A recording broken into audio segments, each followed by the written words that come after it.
Welcome back to the Deep Dive. Today, we are cracking open a set of really fascinating source materials that challenge one of the most fundamental splits in our thinking.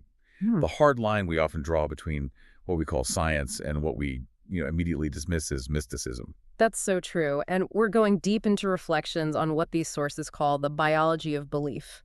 We're exploring how your internal state, your thoughts, your emotions, how they function as biological instructions for your body. So what's the mission for today?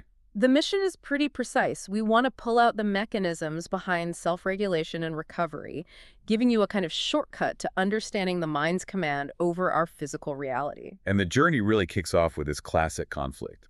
One of the sources talks about a student who voices this very common, very rational skepticism. He basically asked, why does deep relaxation or visualization feel so mythical while taking a prescription pill that feels totally normal and scientific? And that question, it perfectly frames this entire deep dive. The material argues that humans, well, we fundamentally believe what we are trained to believe. We're conditioned. Totally conditioned. We're taught to look outside ourselves for solutions. The big aha moment we're unpacking is that your mind is already prescribing commands to your body every single second. We don't call it medicine. Okay, let's stick with this idea of conditioning for a second. So if I'm trained to believe that an external chemical is the only way to create change in my body, Even if it comes with a long list of side effects. right, even with known side effects, then that becomes my only accepted path to healing. Exactly.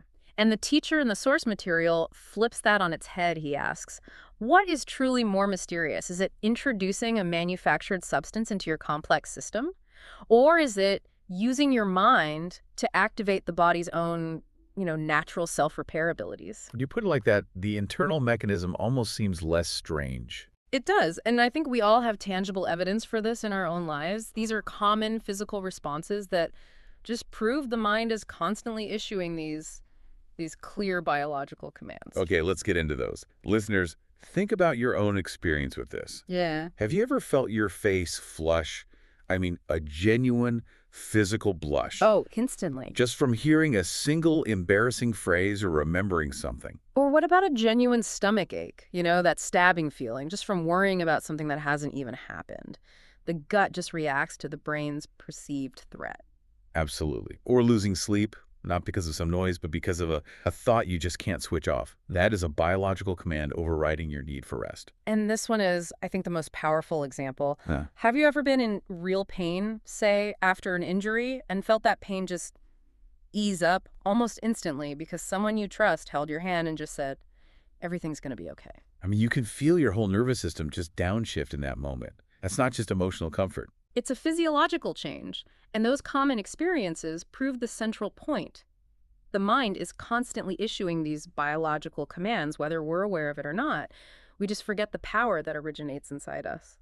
So the sources have some pretty extraordinary case studies that are designed to, well, make us doubt our own doubt, right? They are, and they're compelling not because they're, absolute proof, but because they illustrate the potential when belief and focus are really mobilized. They show what the body can do when the alarm is switched off. Okay, so let's get into the first one.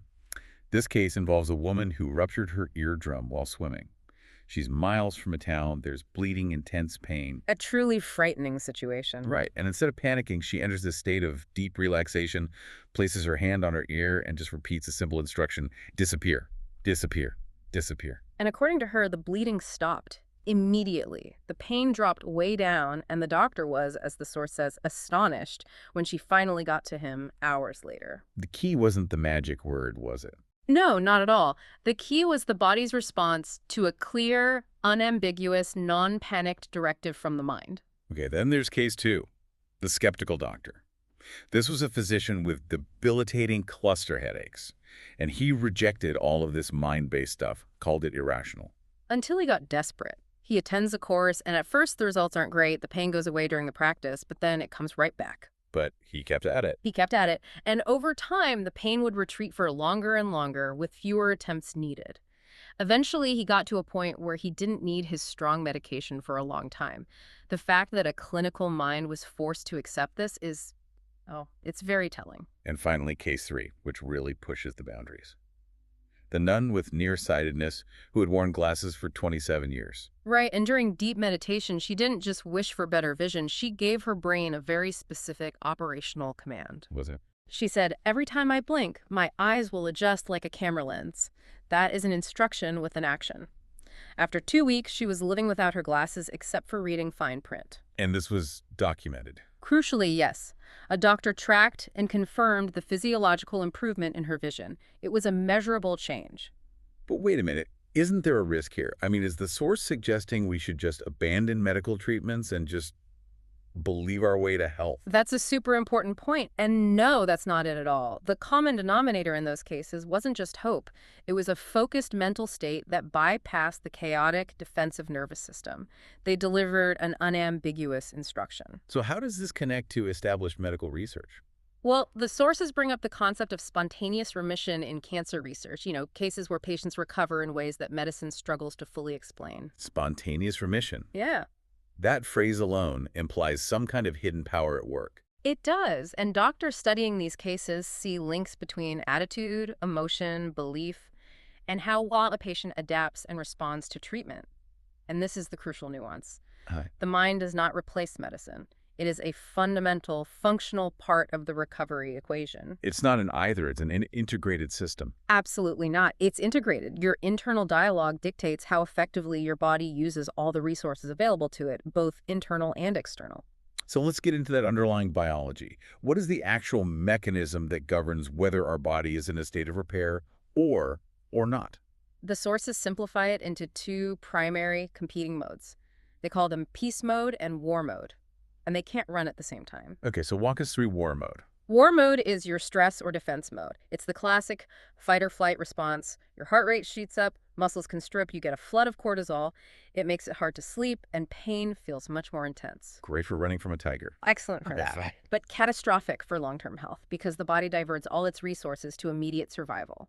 And the other mode, relaxation or recovery. Peace mode.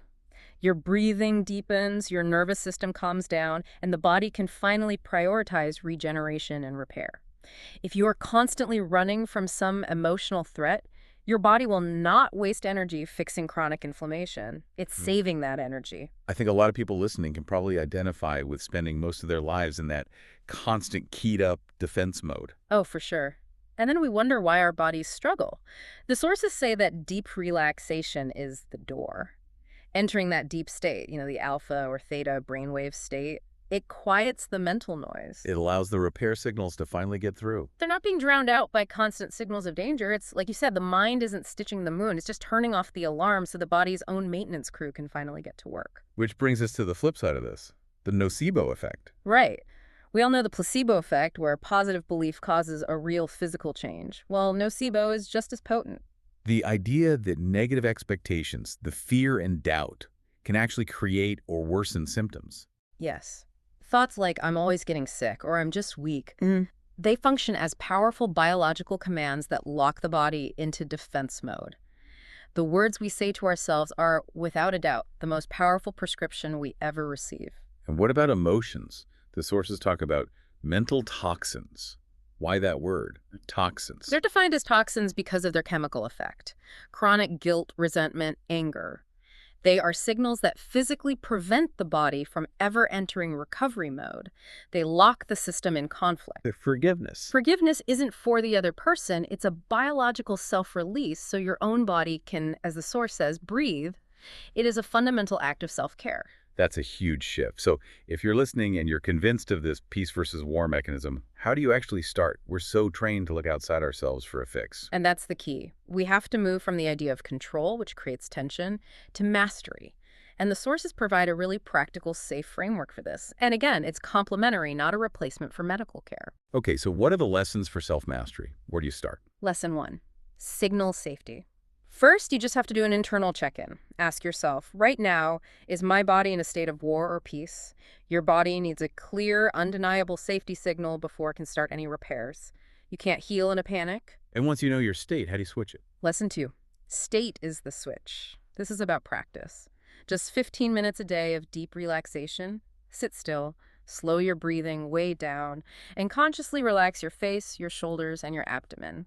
That simple routine sends one powerful message to your nervous system: I am safe. 15 minutes of doing nothing but relaxing. Yeah. I mean, that feels almost impossible for a lot of people. It feels so unproductive. It is the most productive thing you can do for your body's repair system. Then, once you're in that state, you move to lesson 3, language is programming. Okay.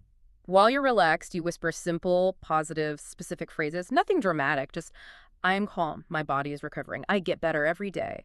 You just repeat it until the emotional brain starts to accept it as fact. It really is like programming your internal software. It's exactly that.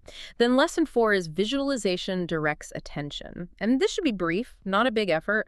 Briefly picture the area that needs care. Maybe see it softening or warming up. But then, and this is critical, you quickly shift to an image of yourself already healthy and energetic. Focus on the goal, not the problem. And what about during the day when you inevitably get pulled back into stress? That's lesson 5, mental house cleaning, using the anchor. If you feel that anxiety or anger rising, use a small physical anchor. It could be touching 3 fingers together or pressing your wrist. That tiny physical cue signals to your body, I am present. I'm returning to safety. I struggle with this one myself, so I just use it for a second. It's like a mental reset button before the negative thought takes hold. This sounds less like a cure for an illness and more like a way to live in internal peace. That is the greatest lesson here. It's not about curing one specific thing. It's about learning how to stop living in constant internal conflict. The mind and body are in a dialogue, and if you fail to speak to your body with peace and clarity, fear will speak for you, and the body has to respond. So let's bring this all home. Maybe we should flip the question entirely. Don't ask what the mind can do for the body. Instead, the real question we should all be asking ourselves right now is, what command am I giving my body today through my thoughts and my emotions? Because that command is being followed relentlessly, no matter what else you're doing. If you know someone who's struggling, maybe share this idea with them. Not as a promise of a cure, but as a reminder that the body needs our conscious guidance. It needs that signal of safety, not just treatment. Start small. Just 15 minutes of intentionally coming back to self-mastery. That's all it takes to open the door.